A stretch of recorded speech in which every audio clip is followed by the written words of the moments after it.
आम्ही भारताचे लोक सध्या एका वेगळ्याच चर्चेत गुंतलेले आहोत। ही चर्चा आहे भारतरत्न पुरस्कारांची।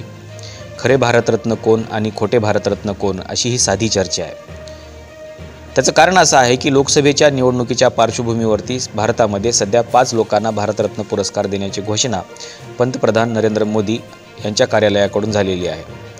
पंतप्रधान नरेंद्र मोदी यांनी या नावांची शिफारस राष्ट्रपतींकडे केलेली आहे आणि 5 लोकांना यावर्षी हा भारतरत्न पुरस्कार दिला जाणार आहे।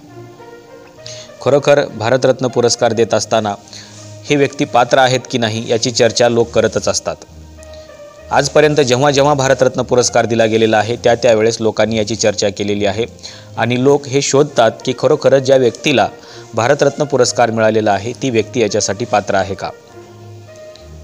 ज्या वेळेस भारतरत्न पुरस्कारांची घोषणा झाली त्यावेळेस लोकांनी त्या व्यक्तीच्या सामाजिक, राजकीय, शैक्षणिक, आर्थिक, सांस्कृतिक अशा सगळ्याच कार्याचा आढावा घेतलेला आहे आणि ती व्यक्ती कशा पद्धतीने पात्र आहे याची चर्चा केलेली आहे। यावेळेस ज्या नावांची घोषणा झालेली आहे त्या नावांच्या बाबतीमध्ये लोक फक्त एकच गोष्ट सर्च करत आहेत की या व्यक्तीला भारतरत्न पुरस्कार मिळालेला आहे याचा सध्या सत्तेत असलेल्या सरकारला काय फायदा होऊ शकतो।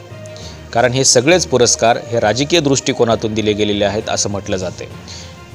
यामध्ये 4 राजकीय व्यक्ती आहेत आणि एक कृषी क्षेत्राशी निगडीत असलेली व्यक्ती आहे।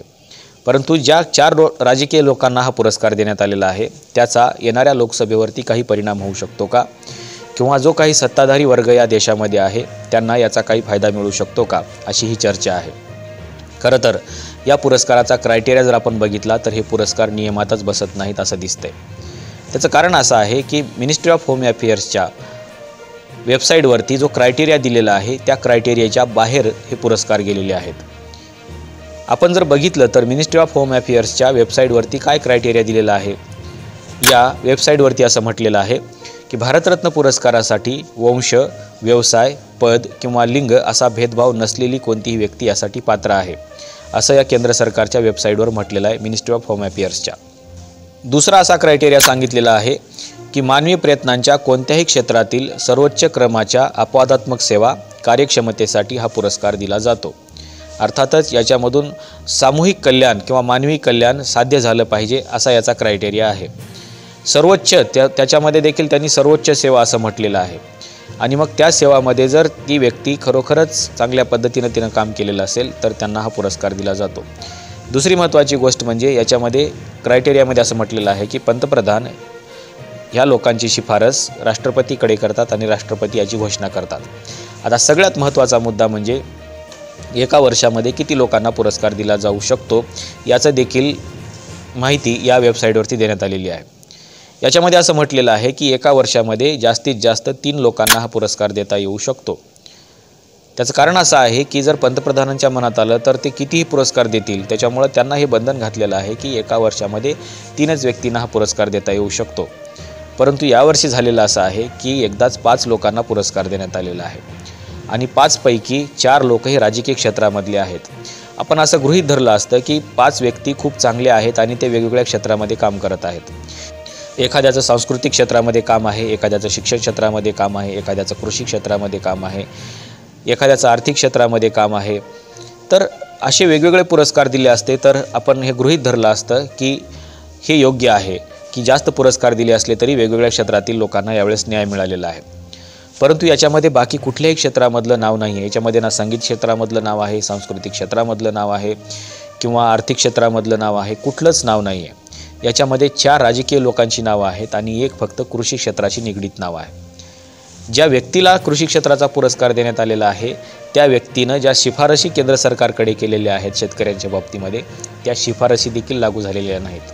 आज पंजाबचे शेतकरी त्यांच्या शिफारशी लागू करण्यात याव्यात म्हणून दिल्लीकडे निघालेले आहेत। एकीकडे त्या व्यक्तीला पुरस्कारही दिला जातोय पण त्यांनी ज्या शिफारशी केलेल्या आहेत त्या मात्र लागू केल्या जात नाहीत।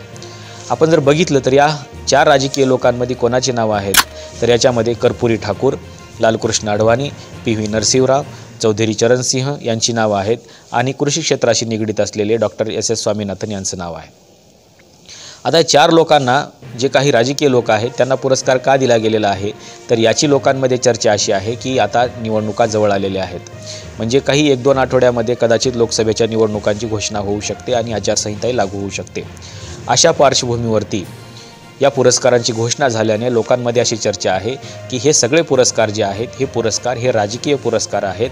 हे पुरस्कार हे लायक व्यक्ती आहेत म्हणून दिलेले नाही आहेत. आणि त्याच्यामुळं वेगवेगळ्या क्षेत्रामधली जर नावं याच्यामध्ये आली असती तर कदाचित लोकांनी असा विचार केला असता की वेगवेगळ्या क्षेत्रामधल्या लोकांना न्याय मिळालेला आहे आणि जास्त लोकांना यावेळेस पुरस्कार देखील दिलेला आहे. परंतु केवळ राजकीय क्षेत्रातल्या लोकांची यादी समोर आलेली आहे आणि राजकीय फायद्यापोटी दिलेले हे पुरस्कार आहेत का याची चर्चा लोकांमध्ये सुरू झालेली आहे. आणि त्याच्यामुळं क्रायटेरियाच्या बाहेर जाऊन अर्थातच 3 लोकांना पुरस्कार दिला जाऊ शकतो, परंतु यावेळेस 5 लोकांना पुरस्कार देण्याची घोषणा केंद्र सरकारकडून करण्यात आलेली आहे. त्याच्यामुळं हे देखील एक प्रकारचं नियमबाह्यच घोषणा आहे असं म्हटलं जाते. कारण जर 3 लोकांचा क्रायटेरिया असेल, जास्तीत जास्त 3 लोकांना पुरस्कार दिला जाऊ शकतो असं म्हटलं असेल, तर मग 5 लोकांना देण्याचं कारण काय? दुसरी महत्त्वाची गोष्ट म्हणजे मानवी कल्याणासाठी ज्यांनी काम केलेलं आहे ते पण सर्वोच्च काम केलेलं आहे अशा व्यक्तींना पुरस्कार दिला जातो. परंतु आज जर आपण बघितलं या पुरस्कारांच्या यादीमध्ये असलेले 4 लोक यांनी राजकीय काम केलेलं आहे आणि राजकीय काम करण्यासाठी काही घरून पैसा खर्च करावा लागत नाही किंवा कोणताही त्याग करावा लागत नाही.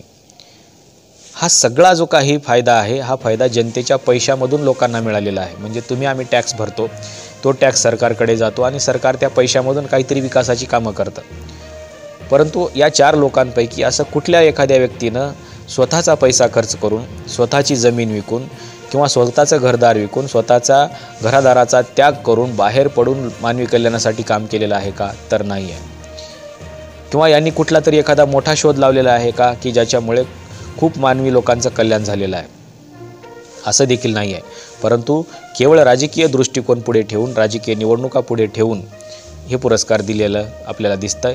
आणि म्हणून लोकांमध्ये ही चर्चा आहे की लोकसभेच्या निवडणुकांपोटी दिलेले हे पुरस्कार आहेत. तुम्हाला नेमकं काय वाटतं हे सांगायला विसरू नका. आजच्या व्हिडिओमध्ये इथंच थांबूया. धन्यवाद.